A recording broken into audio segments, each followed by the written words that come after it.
যুবভারতী কাণ্ডে মোট কত কমপ্লিমেন্টারি পাস ছাপানো হয়েছিল, এর সঙ্গে প্রাইস টিকিট কি কি দামের ছিল, যেটা শোনা যাচ্ছে প্রায় 1 লক্ষ টাকাতেও টিকিট বিক্রি হয়েছিল, এবং কমপ্লিমেন্টারি পাস বেশি ছাপানোর ক্ষেত্রে কোনো প্রভাবশালী চাপ ছিল কিনা, এই সব কিছু জানতে এবার আকুল নারুলা, জোম্যাটো ডিস্ট্রিক্টের ভাইস প্রেসিডেন্ট, তাকে ইন্টারোগেশন করলো স্পেশাল ইনভেস্টিগেশন টিম।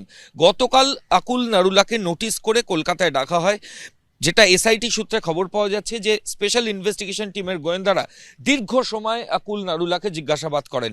এর পাশাপাশি শতদ্র দত্ত, যিনি আপাতত পুলিশ হেফাজতে রয়েছেন, তাকেও কিন্তু গতকাল আকুল নারুলার থেকে যে তথ্য, জোম্যাটো ডিস্ট্রিক্টের ভাইস প্রেসিডেন্টের থেকে যে তথ্য এসআইটি তদন্তকারী আধিকারিকরা পান, তার কাছ থেকে সেই তথ্যগুলো যাচাই করা হয়, করোবোরেট করা হয়, অর্থাৎ মিলিয়ে নেওয়া হয়।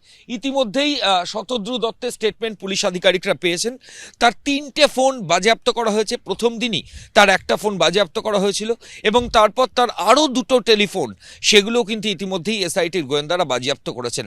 পুলিশ সূত্রে যেটা খবর, যে এই গোটা প্রক্রিয়ার সঙ্গে যারা জড়িত ছিল তাদের প্রত্যেকের নামের তালিকা ইতিমধ্যে রেডি হয়েছে, অনেককে জিজ্ঞাসাবাদও করা হয়েছে। এর সঙ্গে ক্লোজ প্রক্সিমিটিতে যারা ছিল তাদের নামের তালিকা রেডি করে তাদেরকেও জিজ্ঞাসাবাদের প্রস্তুতি ইতিমধ্যেই এসআইটির তরফ থেকে শুরু হয়েছে।